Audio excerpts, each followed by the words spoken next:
Quando meu marido morreu, sua família me expulsou de casa na mesma noite do testamento, rindo da herança ridícula que recebi. Uma casa abandonada no interior. Eles ficaram com a mansão, os carros de luxo e a empresa milionária. Eu fiquei com nada, ou era isso que todos pensavam. Mas dentro daquela casa em ruínas, encontrei um cofre escondido com uma passagem só de ida para Londres e uma mensagem que dizia: "Venha, está tudo preparado." O que descobri do outro lado do oceano transformou minha humilhação na vingança mais doce que eu poderia imaginar. Mas antes de continuar, confira se você já está inscrito no canal e escreva nos comentários. De onde você está assistindo este vídeo? Adoramos saber até onde nossas histórias estão chegando. Nunca imaginei que a morte do meu marido seria o começo da minha verdadeira vida. Parece cruel dizer isso, eu sei.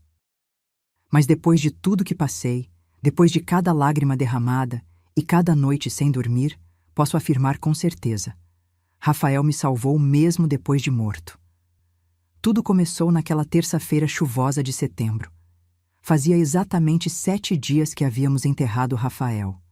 7 dias que eu chorava sozinha no quarto que compartilhávamos, abraçada ao travesseiro dele que ainda guardava seu cheiro. 7 dias que a família dele me tratava como se eu fosse invisível dentro da própria casa. Naquela tarde, o advogado da família chegou para a leitura do testamento. Eu estava sentada no sofá da sala de estar, usando um vestido preto simples que comprei anos atrás. Ao meu redor, a família de Rafael exalava luxo. Minha sogra Beatriz, com seu conjunto Chanel, meu cunhado Marcelo de terno italiano, minha cunhada Patrícia coberta de joias. Todos esperavam ansiosamente pelo momento em que descobririam quanto dinheiro iriam herdar.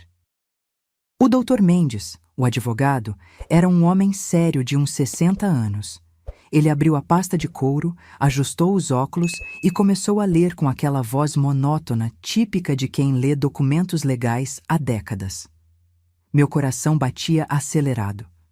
Não porque eu esperasse uma fortuna, mas porque queria ouvir as últimas palavras que Rafael deixara para mim. Algum sinal de que nossos 5 anos juntos significaram algo. Para minha amada mãe Beatriz, o advogado começou, deixo a empresa Oliveira em Associados, incluindo todas as suas filiais e ativos, bem como a mansão na qual residimos, completamente mobiliada, e a coleção de 3 veículos de luxo registrados em meu nome. Beatriz soltou um suspiro de satisfação. Seus olhos brilharam com aquele brilho que eu aprendera a reconhecer. Ganância pura. Ela olhou para mim de soslaio, um sorriso cruel nos lábios. Já estava saboreando a vitória. Para meu irmão Marcelo, continuou o Dr. Mendes, deixo o apartamento triplex no centro da cidade, avaliado em 2 milhões, além da carteira de investimentos no valor aproximado de 500 mil. Marcelo bateu palmas uma vez, alto, como se estivesse em um leilão.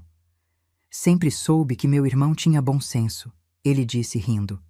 Para minha irmã Patrícia, deixo a casa de praia em Florianópolis, totalmente quitada, e o fundo de previdência privada no valor de 300 mil. Patrícia levou a mão ao peito dramaticamente. Oh, Rafa sempre foi tão generoso comigo, ela murmurou com falsa emoção. E então chegou a minha vez. O silêncio na sala ficou pesado. Todas as cabeças se viraram para mim. Senti o peso de cada olhar, esperando, julgando. O Dr. Mendes pigarreou, claramente desconfortável. E para minha esposa, Marina. Ele leu devagar, como se as próprias palavras o incomodassem. Deixo a antiga propriedade herdada de meu avô, localizada na zona rural de Santo Antônio da Serra, com o endereço completo anexo a este documento. Silêncio. Apenas silêncio. E então, como uma bomba explodindo, Marcelo começou a rir. Não foi uma risada contida ou educada. Foi uma gargalhada alta, zombeteira, que ecoou pelas paredes da sala. Patrícia o acompanhou, cobrindo a boca com a mão em uma tentativa patética de parecer educada, enquanto seus ombros balançavam de tanto rir. Uma casa velha no interior? Patrícia conseguiu dizer entre risos. Rafael, você é um gênio mesmo depois de morto. Beatriz não riu. Ela me encarou com aqueles olhos frios de cobra e disse, com a voz cheia de veneno: Acho que meu filho finalmente entendeu qual era o seu lugar, querida. Uma casinha de roça para uma garota de roça. Perfeitamente adequado. Senti meu rosto queimar. Minhas mãos tremiam no colo. Eu queria gritar, queria chorar, queria desaparecer. Mas tudo que consegui fazer foi ficar ali sentada, congelada, enquanto eles riam da minha desgraça. O advogado recolheu os papéis rapidamente, claramente desconfortável com a situação, entregou uma cópia do testamento para Beatriz e praticamente correu para fora da casa. Assim que a porta se fechou atrás dele, Beatriz se levantou. Ela caminhou até onde eu estava, seus saltos altos batendo no piso de mármore como martelos. Quando parou na minha frente, seu rosto estava a centímetros do meu. Você tem até amanhã de manhã para sair da minha casa, ela sibilou. Mas eu... Comecei, minha voz falhando. Esta casa é minha agora, ela cortou, cada palavra como uma facada. Você não é mais bem-vinda aqui, na verdade, nunca foi.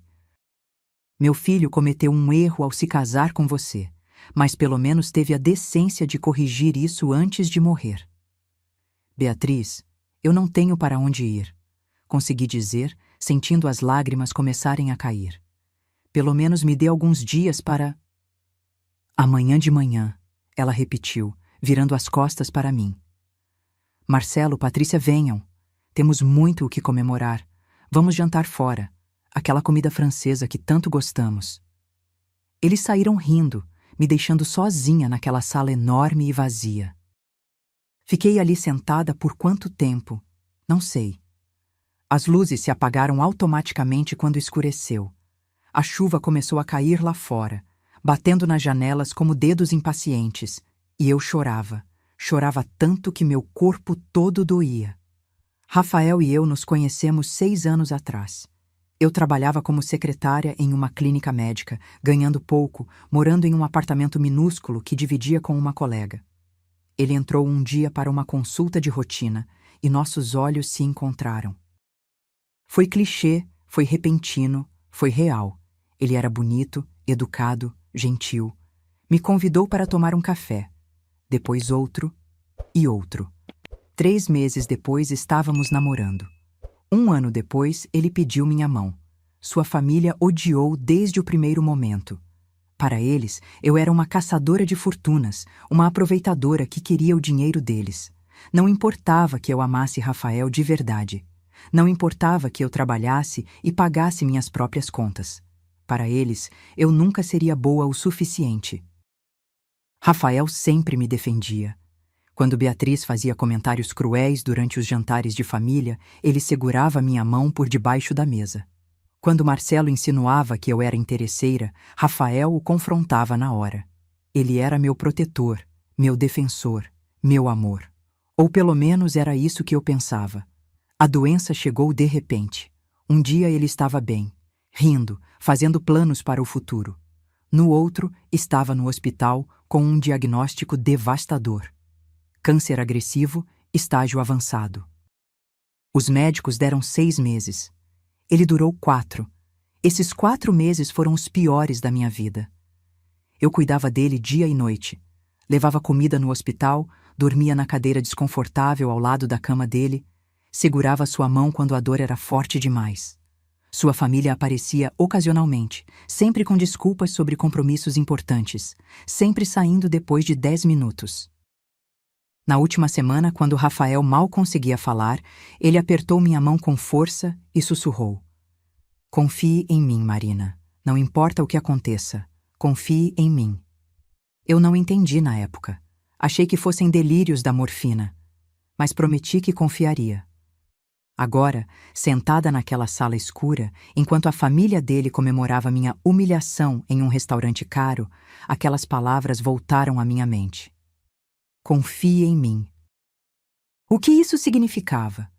Como eu poderia confiar em um homem que me deixou uma casa velha no interior enquanto dava milhões para a família que me odiava? Subi para o quarto, peguei minha mala velha do armário e comecei a colocar minhas roupas dentro. Não tinha muito. Nunca tive. Algumas camisetas, jeans, 2 vestidos mais arrumados. Peguei a foto do nosso casamento que ficava na mesa de cabeceira. Nela, Rafael me olhava com tanto amor que meu coração se partiu de novo. Como o homem daquela foto pôde me fazer isso? Dormi mal aquela noite. Ou melhor, não dormi. Fiquei deitada olhando para o teto, ouvindo a chuva, pensando em tudo que havia perdido.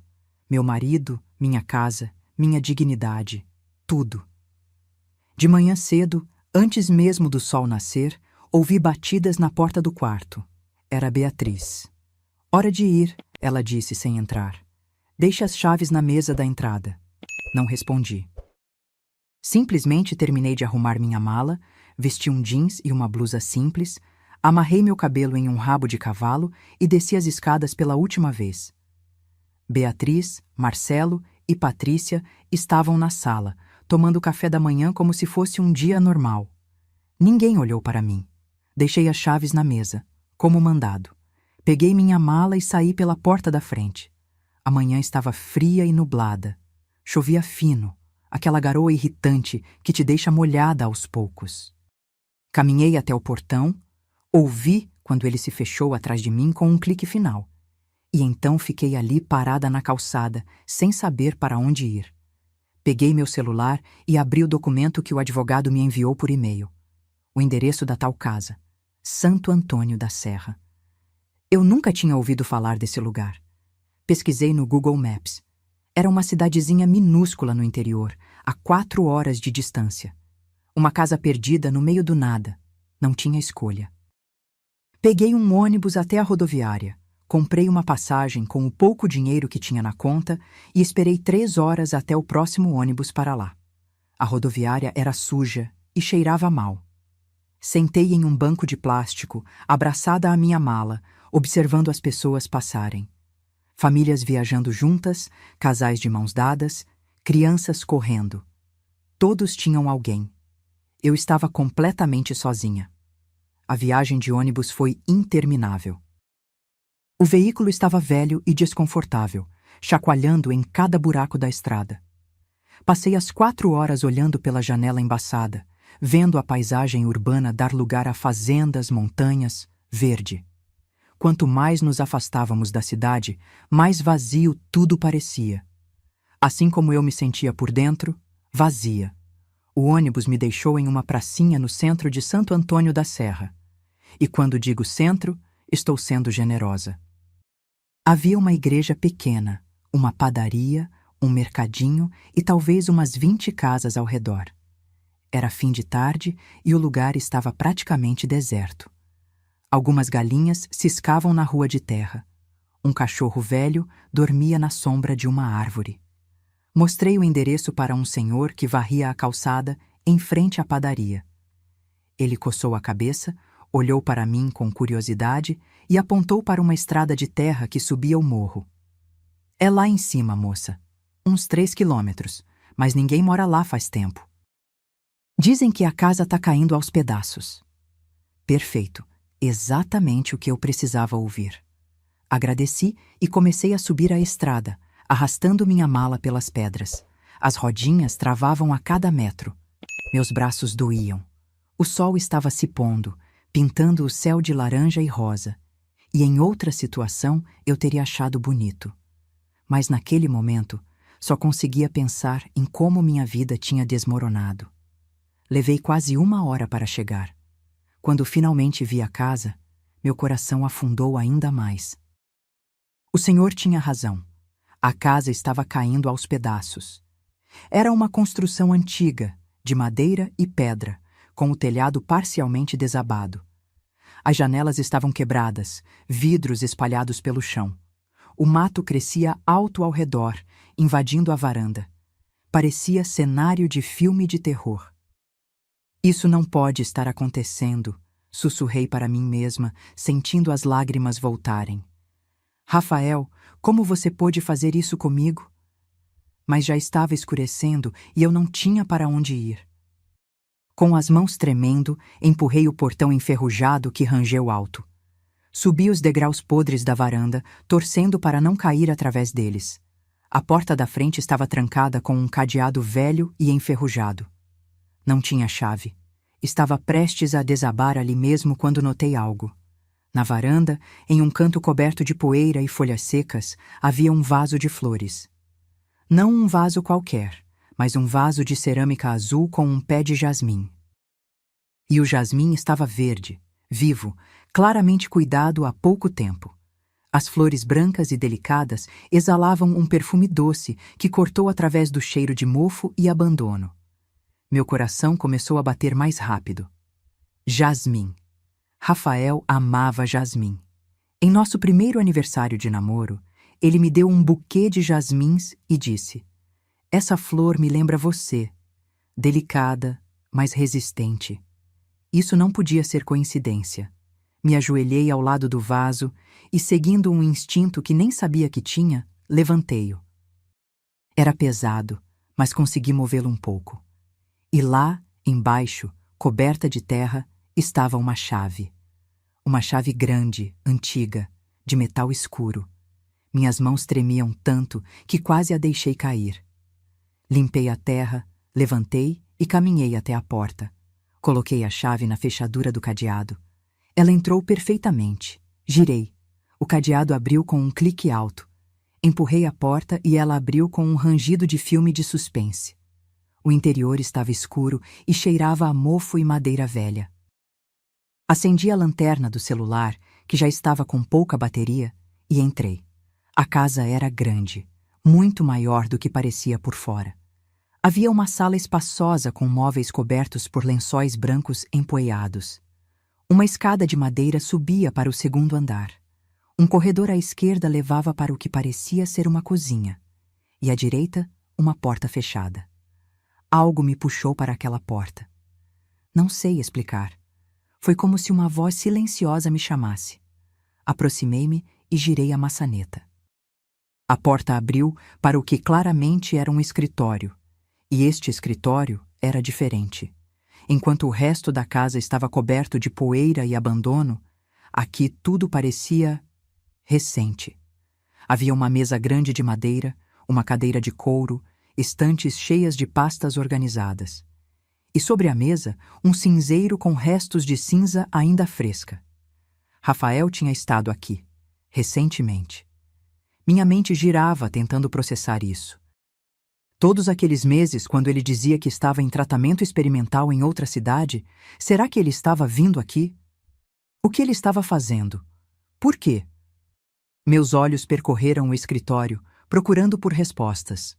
E então vi, na parede oposta à mesa, um quadro. Era uma pintura a óleo de uma ponte famosa. Levei alguns segundos para reconhecer. A Tower Bridge, em Londres. Aproximei-me do quadro. Era bonito, bem pintado, mas completamente fora de lugar naquela casa abandonada. Por que Rafael teria uma pintura cara de Londres pendurada aqui? Ele nunca tinha manifestado interesse especial por Londres. Nunca tínhamos viajado para lá. Nunca tínhamos planejado ir. Toquei a moldura. Era sólida, pesada. Tentei tirá-la da parede para ver se havia algo escrito atrás, mas não se movia. Estava fixada com firmeza. Examinei as bordas, procurando... O quê? Eu nem sabia. E então meus dedos encontraram algo. Um pequeno botão escondido no canto inferior direito da moldura. Pressionei. Ouvi um clique suave e o quadro se abriu como uma porta, revelando um cofre embutido na parede. Meu coração disparou. Olhei para o teclado digital do cofre, com sua luz vermelha piscando, esperando um código. Quantas tentativas eu teria antes de ser bloqueada? Não fazia ideia. Tentei a data de nascimento de Rafael. Erro. A minha data de nascimento. Erro. Nossa data de casamento. Erro. Estava começando a entrar em pânico. Meu celular estava morrendo e logo ficaria completamente no escuro, quando uma memória me atingiu. 2 meses antes de morrer, Rafael estava deitado na cama do hospital, fraco, mas lúcido. Ele pegou minha mão e disse: "Marina, você se lembra do dia que nos conhecemos? Aquele dia mudou minha vida inteira. Foi o dia mais importante da minha existência." Eu tinha achado aquilo tão doce na época. Agora, com os dedos tremendo sobre o teclado do cofre, digitei aquela data. O dia que nos conhecemos na clínica médica. 23 de março. Bip. Uma luz verde acendeu. O cofre abriu com um som mecânico. Por um momento, apenas olhei para dentro, mal conseguindo respirar. Dentro do cofre havia 3 coisas: uma garrafa de água mineral ainda lacrada, um pacote de biscoitos integrais e um envelope pardo. Peguei primeiro a água e os biscoitos. Meu estômago roncou, lembrando que eu não comia desde o café da manhã. Mas o envelope era o que realmente importava. Minhas mãos tremiam tanto que rasguei metade dele tentando abrir. Dentro havia uma passagem aérea. Uma passagem de primeira classe, só de ida, da minha cidade para Londres, Inglaterra. Em meu nome. Marina Silva Costa. Data de partida. Dali a 2 dias. Deixei-me cair no chão empoeirado do escritório. Naquele momento exato, meu celular morreu, deixando-me na escuridão total. Mas eu apertava aquela passagem contra o peito como se fosse a coisa mais preciosa do mundo. Rafael não tinha me abandonado. Ele havia planejado algo. Algo grande o suficiente para exigir que eu atravessasse o oceano. Algo que explicava o jasmim cuidado, a chave escondida, o cofre secreto, a comida deixada propositalmente para mim. Fiquei sentada ali no escuro, chorando, rindo, completamente confusa, e ao mesmo tempo sentindo pela primeira vez, desde a morte dele, que talvez, apenas talvez, houvesse uma razão para tudo. Que as palavras dele no hospital, "confie em mim", realmente significassem algo. Passei aquela noite no escritório, sentada na cadeira de couro de Rafael, enrolada em um lençol velho que encontrei. Não consegui subir as escadas para procurar um quarto. Estava exausta demais, física e emocionalmente. Bebi a água que ele deixara no cofre, comi alguns biscoitos. Cada gole, cada mordida parecia uma mensagem dele. Eu sabia que você chegaria aqui com fome. Eu sabia que precisaria disso. Quando a primeira luz do amanhecer entrou pela janela suja do escritório, procurei uma tomada. Milagre dos milagres. Havia eletricidade na casa. A luz devia estar em nome do falecido avô de Rafael ainda. Conectei meu celular e esperei os minutos angustiantes até ele ligar. Assim que a tela acendeu, uma série de notificações apareceu. Mensagens de números desconhecidos, e-mails, tudo ignorado. Mas uma mensagem em particular me fez parar de respirar. Era de um número com código internacional do Reino Unido. Tinha chegado na noite anterior, enquanto meu celular estava morto. Senhora Costa, seu marido me instruiu a contatá-la neste momento. Confirmo que sua passagem está ativa. Por favor, compareça ao aeroporto conforme indicado. Traga apenas seus documentos. Tudo mais está providenciado. Estaremos esperando por você em Londres. James Carter, Carter & Associates Legal Firm. Rele a mensagem 5 vezes. Um advogado em Londres, esperando por mim. Tudo mais está providenciado. O que isso significava? Providenciado como? Para quê? Olhei ao redor do escritório à luz do dia. Agora podia ver melhor. Havia documentos organizados nas prateleiras. Peguei algumas pastas aleatoriamente. Eram contratos, acordos legais, documentos em inglês que eu mal conseguia entender. Mas uma coisa era clara. Todos tinham o nome Rafael Oliveira Costa assinado no final. Meu marido tinha negócios em Londres. Negócios que ele nunca mencionou. Uma vida inteira que ele manteve secreta de todos, inclusive de mim. Gastei as próximas horas explorando a casa. Encontrei roupas dele no quarto principal, como se ele tivesse ficado ali recentemente. Produtos de higiene no banheiro.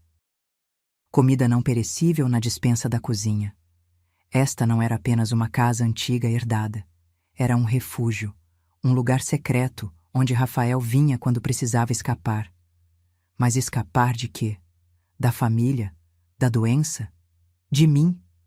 Não, percebi. Não de mim. Para mim. Tudo isso foi preparado para mim. Tomei um banho frio na banheira velha, vesti roupas limpas e comecei a formar um plano. Eu tinha 2 dias até o voo. Precisava voltar para a cidade, mas não tinha dinheiro suficiente para passagem de ônibus e táxi para o aeroporto. Vasculhei a casa procurando por dinheiro, mas não encontrei nada. Então, no último lugar que olhei, dentro de um livro grosso na estante do escritório, encontrei um envelope. Dentro havia 5.000 reais em dinheiro e um bilhete escrito à mão.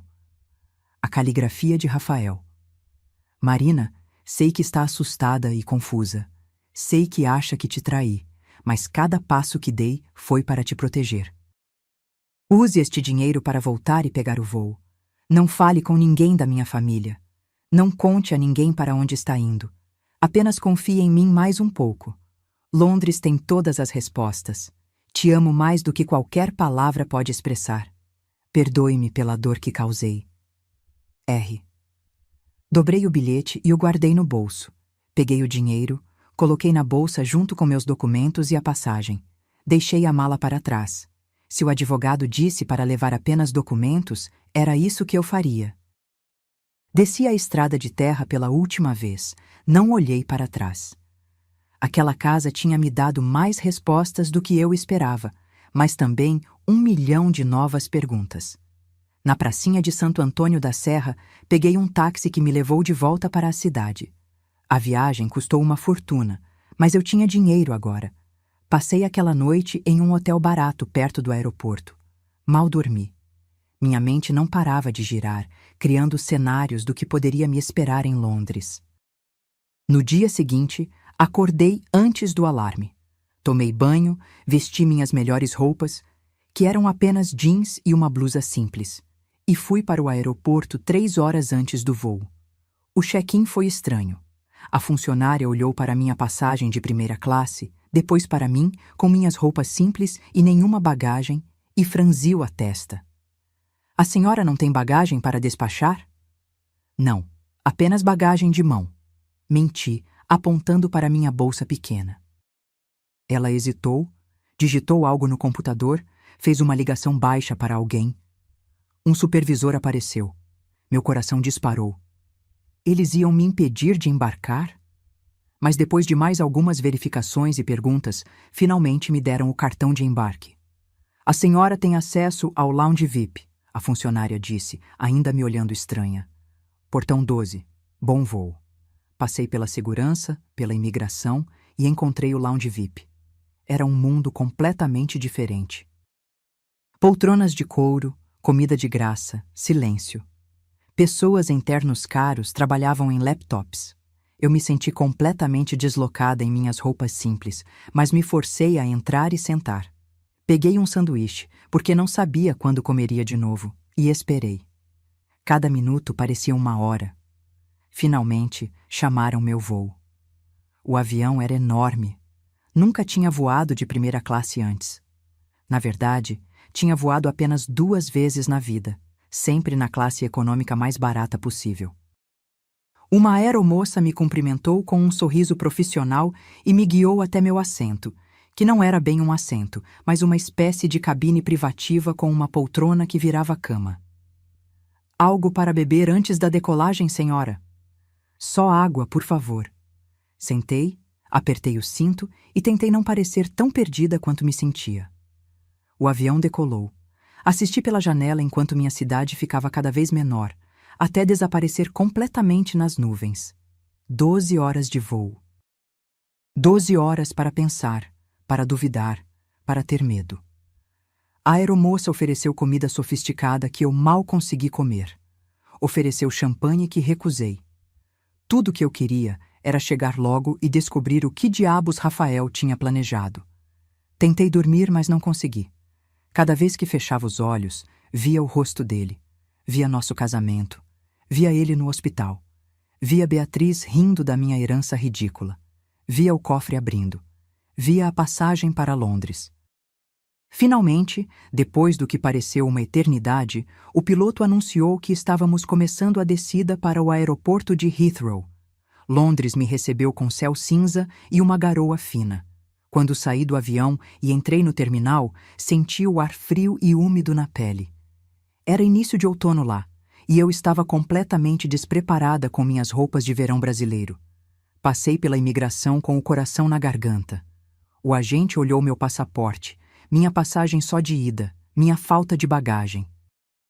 Perguntou o motivo da viagem, quanto tempo ficaria, onde me hospedaria. Não sabia responder nada disso. Negócios familiares, foi tudo o que consegui dizer. Vou ficar com o advogado do meu falecido marido. Ele me olhou por um longo momento, carimbou meu passaporte e acenou para eu passar. Meus joelhos quase cederam de alívio. Segui o fluxo de pessoas até a área de desembarque. Era caótico. Centenas de pessoas esperando com placas, abraços, gritos de alegria. Famílias se reencontrando. Casais se beijando. E eu, sozinha, procurando. O quê? Alguém com uma placa com meu nome? O tal James Carter da mensagem? Fiquei ali parada por 10 minutos, sendo empurrada pela multidão, completamente perdida. Estava prestes a entrar em pânico quando vi um homem alto, de uns 50 anos, cabelos grisalhos, vestindo um terno impecável. Ele segurava uma placa discreta, onde se lia Mrs. Marina Costa. Aproximei-me, as pernas bambas. Eu sou Marina Costa. Ele sorriu, um sorriso gentil e profissional. Boa tarde, Mrs. Costa. Sou James Carter. Bem-vinda a Londres. Seu sotaque britânico era forte, mas seu português era perfeito. Por favor, venha comigo. Meu carro está esperando. Seguiu até um estacionamento privativo onde um Mercedes preto e reluzente aguardava.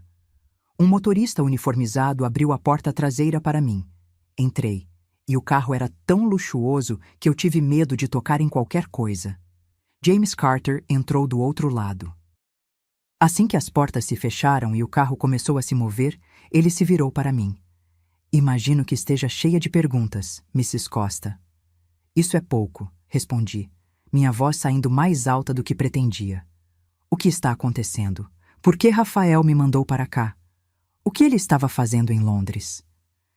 Todas as suas perguntas serão respondidas, ele disse calmamente. Mas primeiro, preciso que entenda algo fundamental.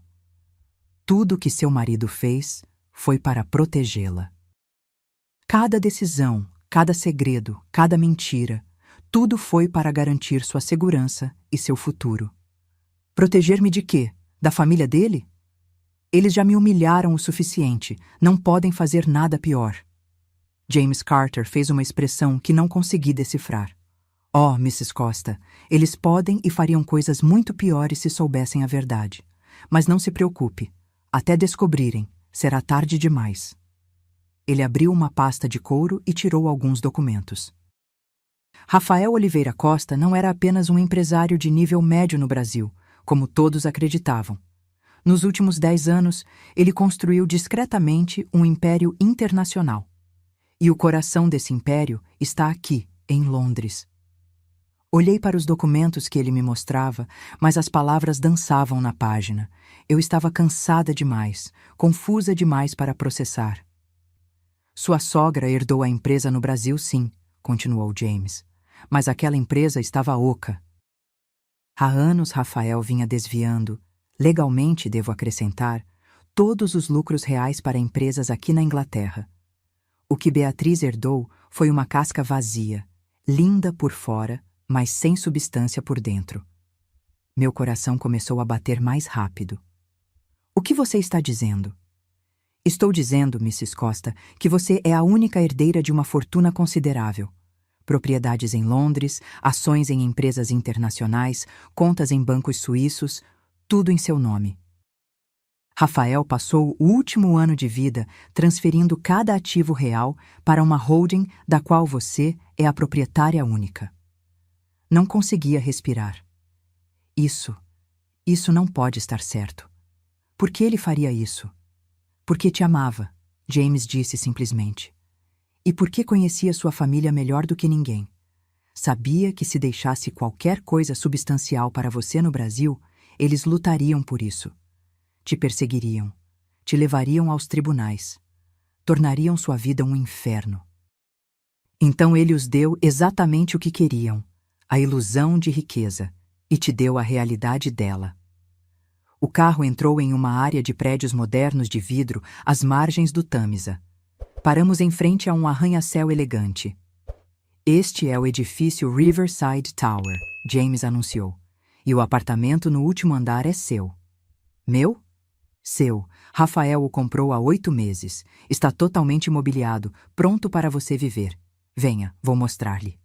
Subimos em um elevador privativo que só ia até o último andar. Quando as portas se abriram, não saímos para um corredor, mas diretamente para um apartamento enorme e luxuoso. Paredes de vidro mostravam uma vista panorâmica de Londres, móveis modernos e elegantes, uma cozinha que parecia saída de revista de decoração. Isto não pode ser real, sussurrei, caminhando até as janelas. Lá fora, o rio Tâmisa serpenteava pela cidade. Ao longe, podia ver a Tower Bridge, a mesma ponte do quadro na casa em Santo Antônio da Serra. É muito real, James disse atrás de mim. E há algo que Rafael deixou para você. Algo que explica tudo melhor do que eu jamais poderia. Ele me levou até um escritório no apartamento. Sobre a mesa havia um laptop. James o abriu, digitou uma senha e virou a tela para mim. Havia um arquivo de vídeo na tela, pausado. Na miniatura, eu podia ver o rosto de Rafael. Esta é a última mensagem dele para você, James disse suavemente. Vou te deixar a sós. Quando terminar, estarei na sala. Há roupas novas no closet do quarto principal, tudo do seu tamanho. Rafael escolheu pessoalmente. Ele saiu, fechando a porta atrás de si. Fiquei ali parada, olhando para a miniatura do vídeo. Rafael estava mais magro, com olheiras profundas, mas seus olhos brilhavam com aquela intensidade que eu amava. Com as mãos tremendo, apertei play. A imagem tremeu levemente, e então Rafael apareceu, sentado naquela mesma cadeira onde eu estava agora. Ele vestia uma camiseta simples e parecia cansado, tão cansado. Mas quando começou a falar, sua voz era firme. Marina, meu amor, se está vendo isso, significa que nosso plano funcionou. Você está em Londres, está segura, e eu não estou mais aí. Desculpe. Desculpe por tudo. Minha garganta apertou. Lágrimas começaram a cair antes mesmo que eu percebesse. Sei que está furiosa comigo, ele continuou. Sei que se sentiu traída quando ouviu o testamento.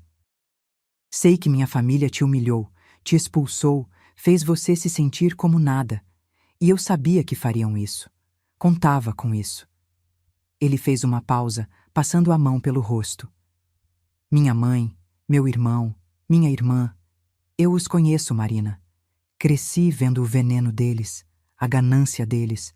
Se eu tivesse deixado algo substancial para você no Brasil, eles teriam destruído sua vida. Teriam processado você, inventado escândalos, feito tudo ao seu alcance para tirar até o último centavo. Você nunca teria paz. Ele se inclinou mais perto da câmera. Então tive que fazer algo drástico. Tive que fazer você parecer a perdedora. Tive que deixá-los pensar que tinham vencido. Aquela casa em Santo Antônio da Serra, aquele testamento ridículo, tudo foi calculado para fazê-los baixar a guarda. Você é um filho da mãe, sussurrei para a tela, meio rindo, meio chorando. Como se pudesse me ouvir, Rafael sorriu. Estou te ouvindo xingar pela tela. Mereço, mas espere, fica melhor. Ou pior, dependendo do ponto de vista. Ele pegou alguns papéis da mesa. A empresa que minha mãe herdou, o Oliveira Ente Associados, está falida, Marina, completamente falida. Nos últimos 2 anos, enquanto fingia fazer tratamento, eu estava aqui em Londres, transferindo cada ativo real. O que deixei no Brasil eram apenas dívidas. Muitas dívidas. Meus olhos se arregalaram.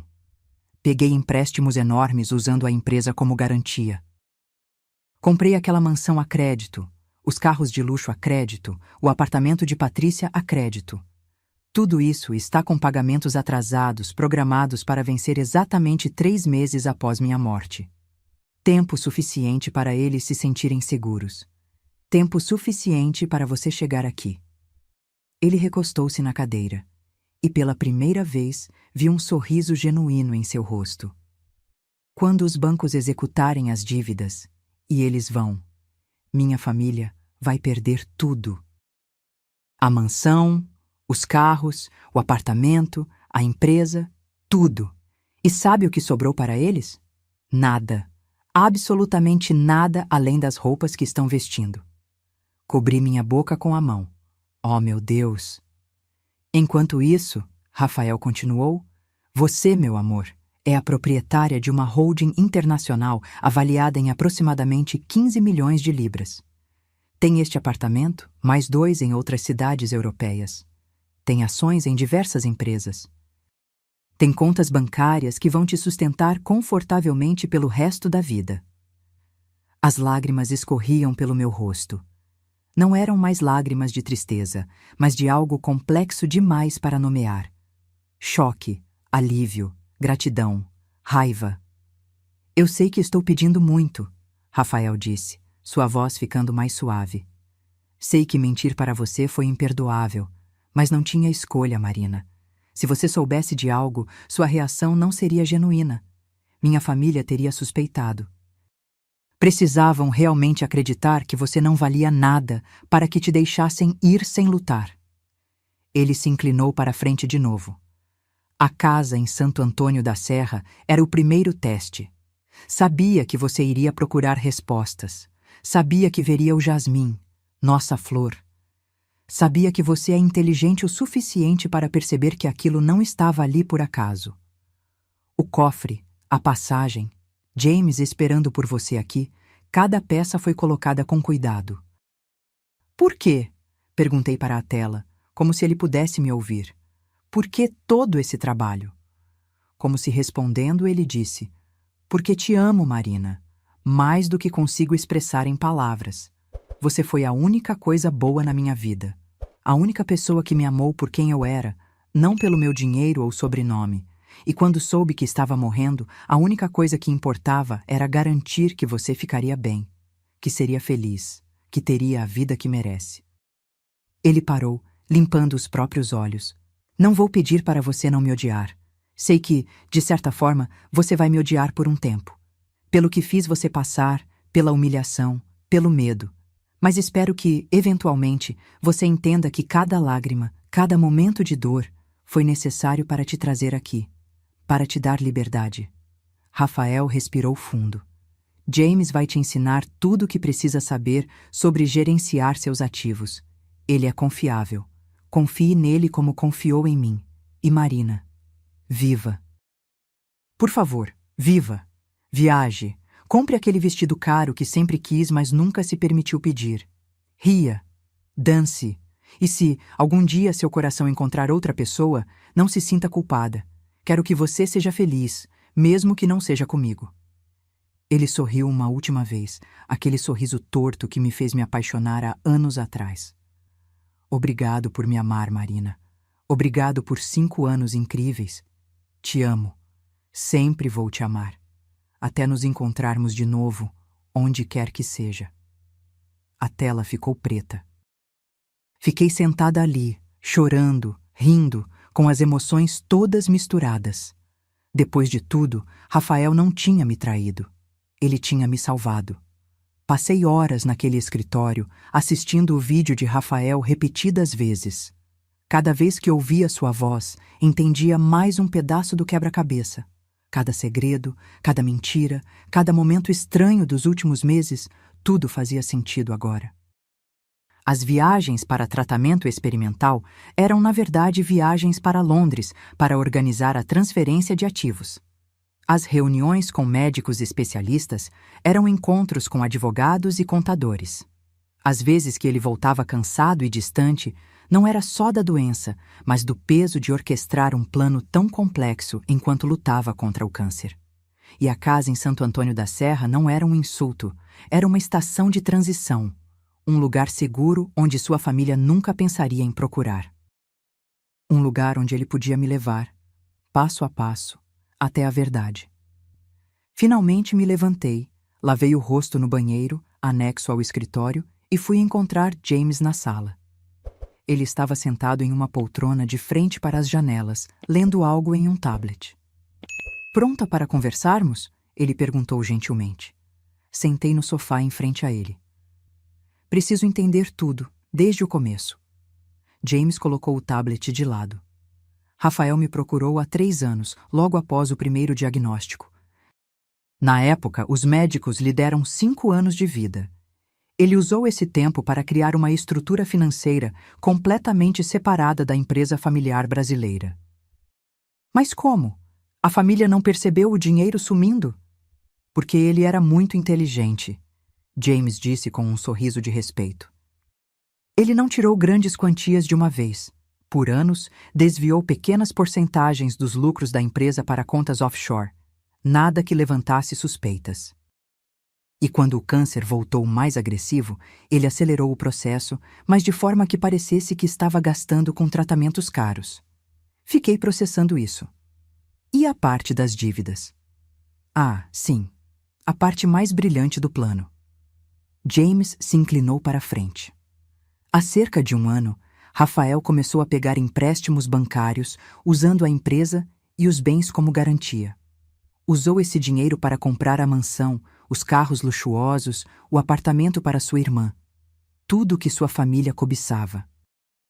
Mas ele estruturou os empréstimos de forma que o pagamento integral vencesse exatamente 3 meses após sua morte. Tempo suficiente para o testamento ser lido, para a herança ser distribuída, para todos se sentirem seguros. Comecei a rir. Não pude evitar. Era genial e cruel ao mesmo tempo.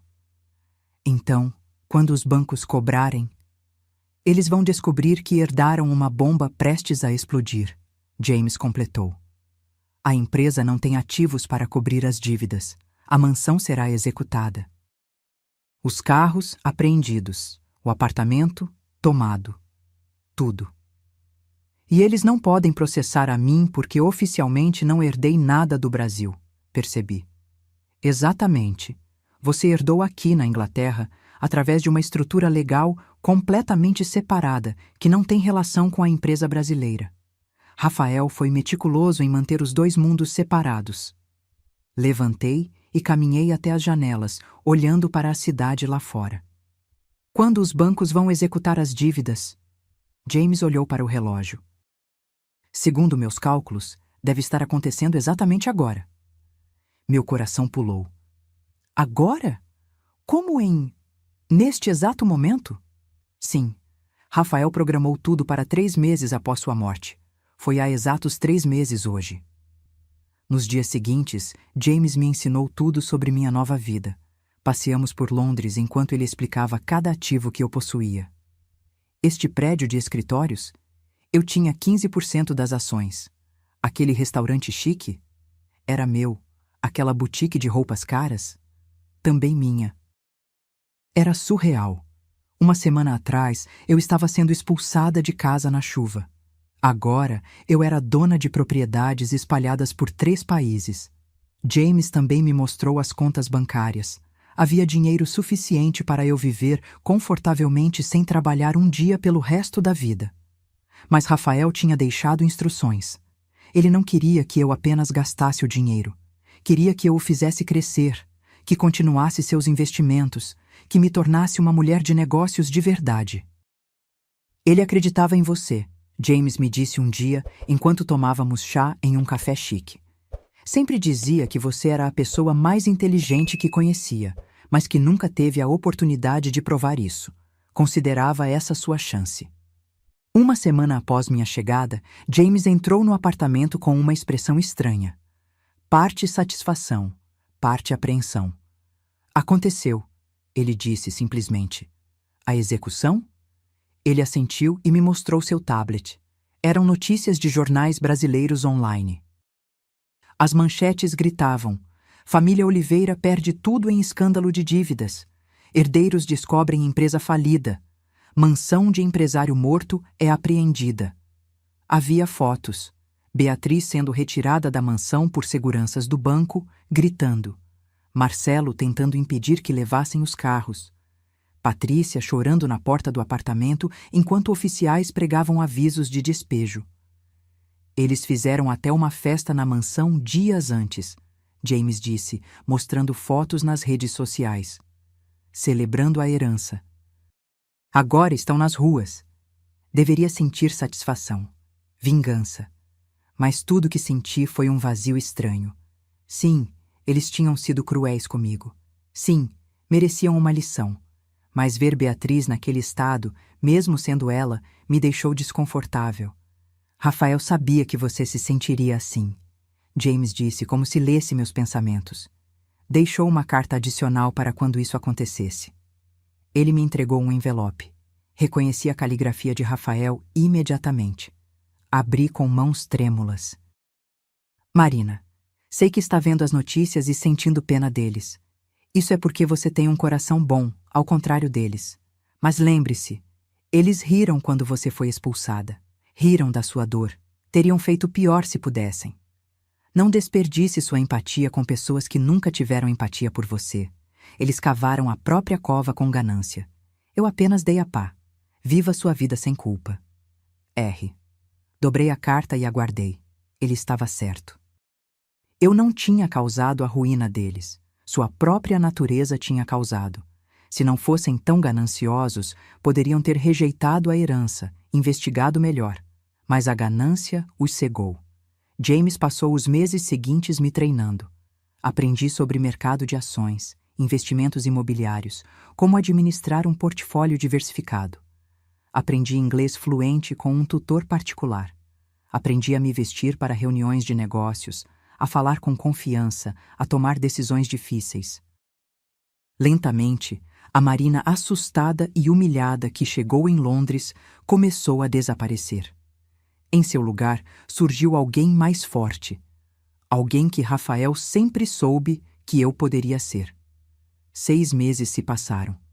Era uma manhã fria de inverno inglês quando acordei no apartamento, meu apartamento, e olhei pela janela para a cidade que agora chamava de lar.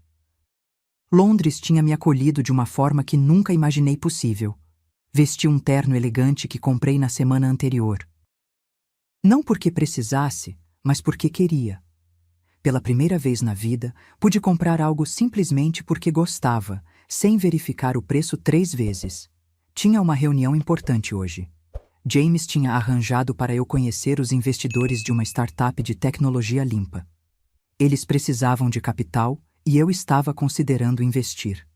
Não apenas como sócia silenciosa, mas como sócia ativa. Queria aprender, crescer, me tornar a mulher de negócios que Rafael acreditava que eu poderia ser. No elevador a caminho do estacionamento, meu celular tocou. Era um número brasileiro desconhecido. Hesitei, mas atendi. Marina?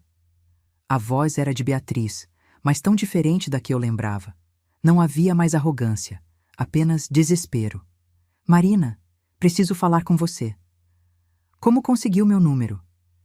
Fiz uma pessoa procurar. Não importa. Marina, por favor, preciso de ajuda. Estamos vivendo em um lugar horrível. Sem dinheiro, sem nada. Marcelo e Patrícia não falam mais comigo. Estou sozinha.